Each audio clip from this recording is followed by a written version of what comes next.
And welcome back to Toes. As you can see, I'm already logged on as Mr. Entry Clerk, and I'm going to be showing you how you can accept entries as an entry clerk. So I'm going to go to the show calendar, and I actually added Mr. Entry Clerk as entry clerk to this show, which you can see because there's an extra field here.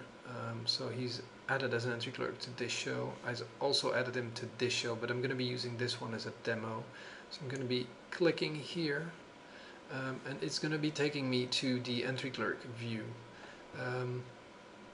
Let me quickly go over the view for you. So here you have the first section with show documents, which is basically a bunch of tabs including options of printing all kinds of documents. I'm going to go ahead and minimize that right here.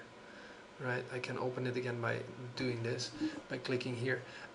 In the meantime, you'll also see some settings here, which you can use for generating your catalog pages, for example. So depending on what size of paper you're going to be printing on, make sure you set this right so the PDFs are generated in the correct size. And here you have a link to also go back to this screen that allows you to set up the show or change information on the show, and you can close the show for entries right here.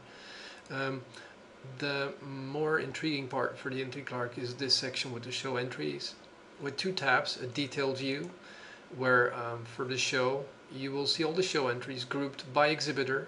So for each exhibitor you'll see their names, addresses with email addresses, hyperlinks, so you can just click here to send that person an email.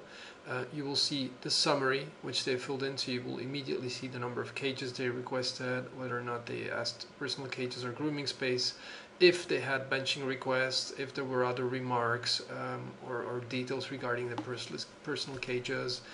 And as you can see here, this was the info that was provided. Please make sure I can place a habitat size 30. So this is the kind of information you can expect to find here. If for whatever reason you will have to edit the summary, you can right there. Under the same exhibitor, you will also see a list of all the entries that that exhibitor has in your show with their status. You can see here this is an entry for which a confirmation was already sent, this one as well, but a placeholder, but that one in the meantime has been cancelled. Now it is not deleted from the system, so that you as a club can keep track of this, and I can make sure that you get paid for cancelled entries as well in accordance to the TICA rules. Alright, and then the bottom here, for each block of an exhibitor, you have the fees, where you can fill in the fees which the exhibitor owes and paid. So you can say that the total fee is going to be like, let's say let's do that right here. You can do edit and it'll open the fees here. So you can go, total fees is, let's say 180, and paid is 90. And we're going to go ahead and save that. And what you will see is that now it says here 180 is total, 90 is paid, and it shows you that 90 is still owed. Alright, if you want to go ahead and send confirmations for this user, you can do that by just clicking here. So this is what the detailed view look like, and you're going to see you have all the exhibitors one below the other in alphabetical order. So Kran, Stadter, Van den Lander, and there we go. Alright, chronological view is a second tab for the show entries. This one will actually show you the order in which you have received the entries, with the oldest ones on top and the newest ones at the bottom. So this one came in first and this one came in as the very last, right? So if you're going to go and cancel or reject some of the entries, make sure that you do that in accordance to the TICA rules, and you don't cancel somebody or reject somebody and then start accepting somebody who came after that, because that would be in violation of the TICA rules. And here is a very easy way to see what order you received the entries in. Alright, that is a quick view of what this page looks like. Now let's go back to the detailed view, and I want to go quickly into these two here as well.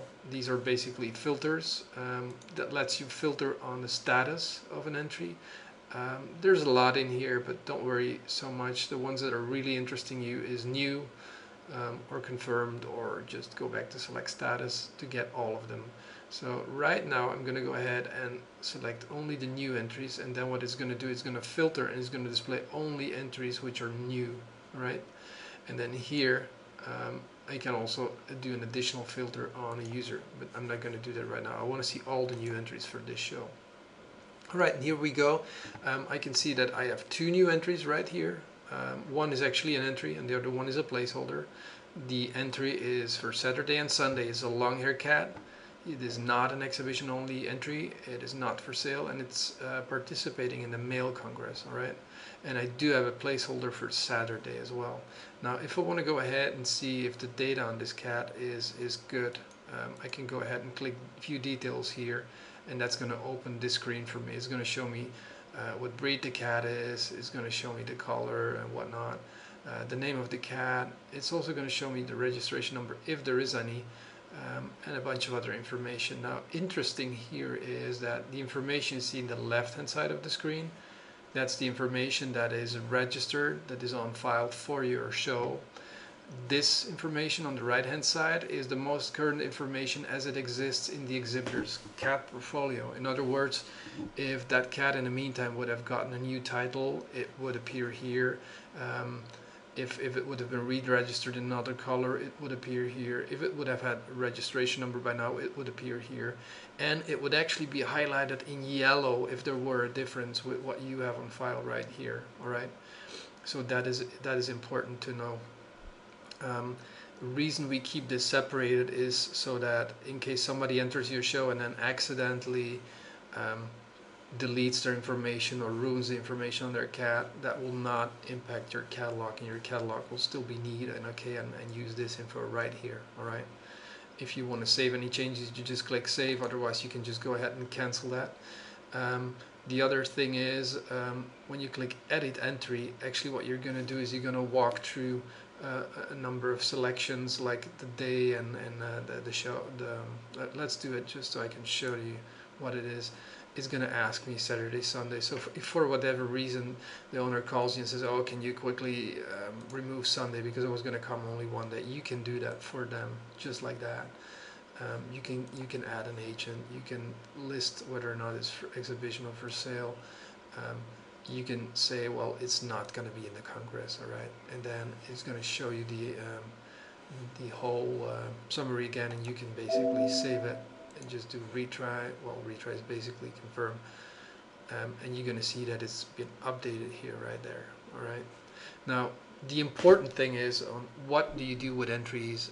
You can either reject them if the person is on your blacklist or for whatever valid reason you have.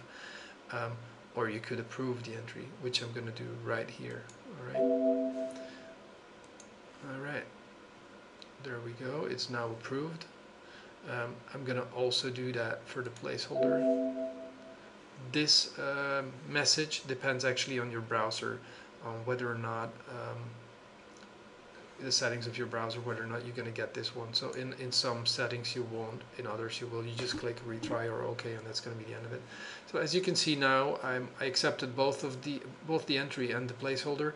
I have nothing left here. It's because we still have our filter on new. Entries basically go from a status new into an accepted or a rejected. The difference between being rejected and cancelled is that rejected is if you as an entry clerk reject the entry. Cancelled is if the user cancels his entry. Confirmed is a status they get once you send out confirmation emails. So I'm going to go to accepted to see the entries we have just accepted. Right there, you see. And now what I'm going to do is I want to send out a confirmation email so the owner also gets the info that I have corrected this here, and that he has to pay $85 out of 190, so because he already paid 105, and he's going to get all of that in an email. All I have to do for that is just click right here, and as you can see, the confirmation email is now sent, and that is all there is to it.